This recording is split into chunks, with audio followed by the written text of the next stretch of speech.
Assalamualaikum warahmatullahi wabarakatuh. Anak-anak, saat ini kita bertemu dalam pembelajaran bahasa Indonesia semester ganjil.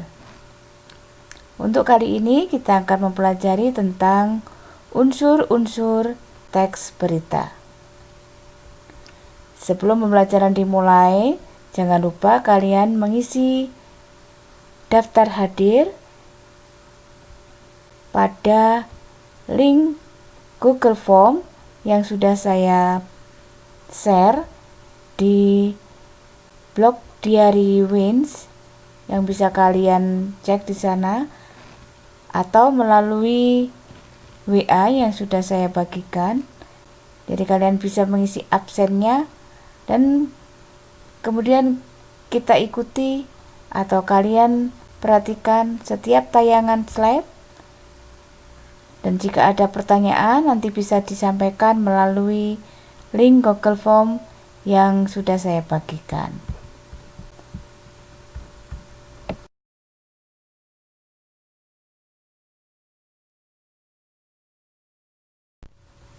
Materi yang akan dibahas pada pembelajaran kali ini yaitu pengertian, syarat-syarat berita, unsur-unsur berita, cara menyimpulkan berita, kemudian tanggapan isi berita. Berikut contoh-contohnya.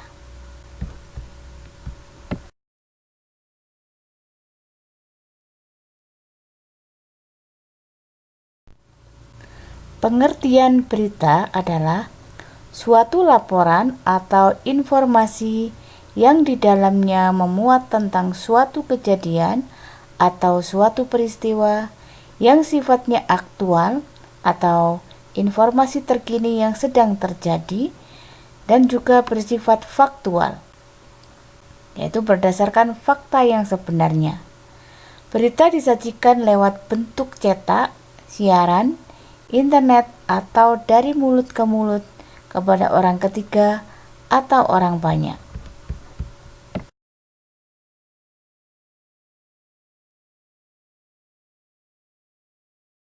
Unsur-unsur berita meliputi apa, di mana, kapan, siapa, mengapa, dan bagaimana. Keenam unsur ini biasa disebut dengan adik Simba atau dalam bahasa Inggris disingkat 5W1H. Apa di sini menjelaskan atau menguraikan peristiwa apa yang terjadi.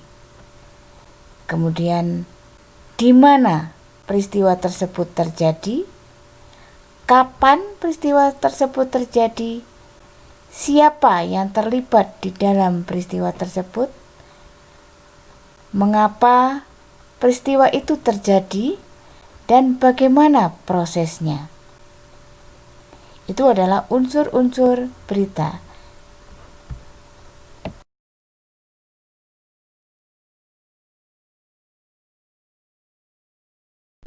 Adapun syarat-syarat sebuah berita yaitu berupa fakta, terkini, seimbang, lengkap, menarik dan bermanfaat, serta sistematis. Jadi, sebuah berita harus memuat tentang fakta atau sesuatu yang benar-benar terjadi. Terkini maksudnya yaitu sesuatu yang masih baru. Jadi sedang hangat-hangatnya. Seimbang maksudnya di sini adalah harus objektif, sesuai dengan apa adanya dan tidak boleh ditambah atau dikurangi. Berita harus lengkap, sehingga orang yang mendengar atau membacanya mengetahui secara jelas apa yang terjadi.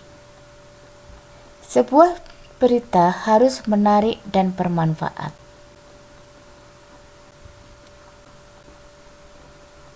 Yang keenam yaitu sistematis.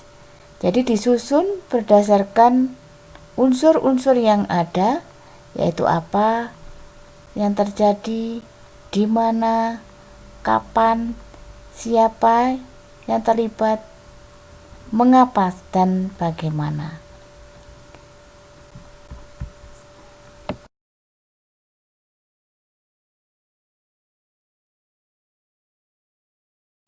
Kemudian bagaimana cara menyimpulkan berita?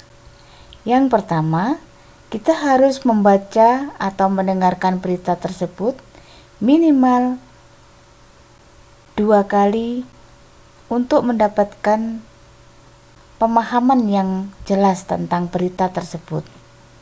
Yang kedua, kita harus menentukan unsur-unsur berita tersebut yang sudah diuraikan tadi, yaitu adik Simba, apa, di mana, kapan, siapa, mengapa, dan bagaimana peristiwa tersebut terjadi.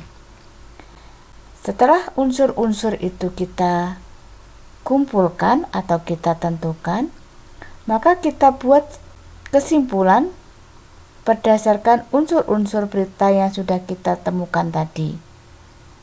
Setelah itu, kita bisa menguraikan dalam bentuk kalimat dan menyusunnya menjadi sebuah paragraf. Jika kita mengikuti keempat langkah ini, maka kesimpulan berita yang kita buat menjadi lengkap.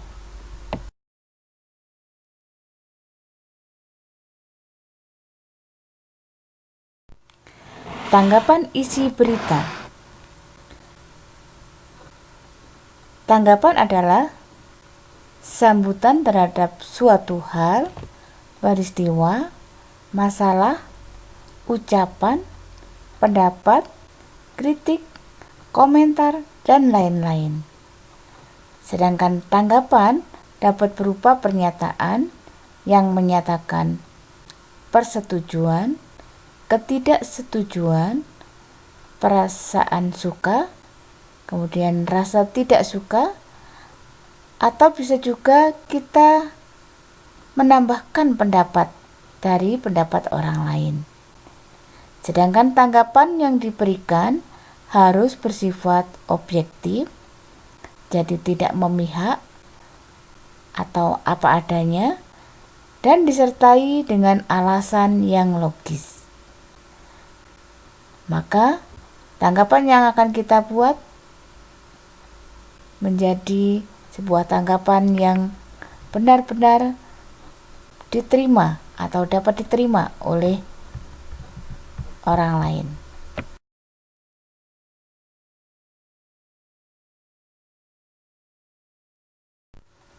Contoh sebuah berita yaitu di sini ada unsur apa, di sini yang warna merah, peristiwa apa yang terjadi. Nah, dalam berita ini menyebutkan bahwa peristiwa yang terjadi adalah pelabuhan penyeberangan Merak mulai dipadati truk-truk atau disingkat padatnya pelabuhan penyeberangan Merak. Di mana terjadinya? Di sini ada sudah diberi tanda di pelabuhan Merak. Kapan? Di sini ada tertulis dengan jelas, yaitu tanggal 15 November. Siapa yang terlibat atau yang diceritakan dalam berita tersebut?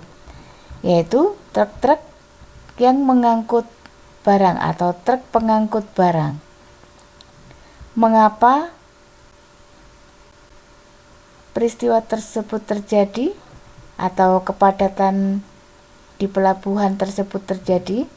Yaitu karena adanya larangan melintas bagi truk non 9 bahan pokok atau non-sembako pada tanggal 21 sampai 25 November. Itu yang menjadi alasan. Dan kemudian unsur yang keenam yaitu bagaimana proses terjadinya kepadatan di Pelabuhan Merak. Prosesnya yaitu antrian truk sekitar 100 meter dari pintu masuk kapal. Jadi ini ada sudah contohnya, sudah jelas karena sudah ada tanda-tandanya.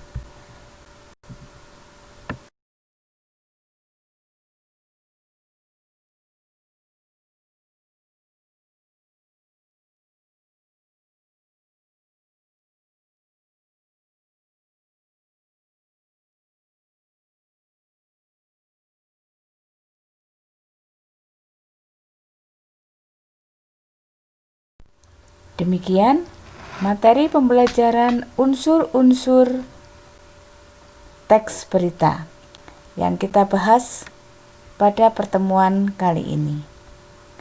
Saya ucapkan terima kasih atas perhatian anak-anak semua. Sampai bertemu di pembelajaran berikutnya. Dan saya akhiri. Wassalamualaikum warahmatullahi wabarakatuh.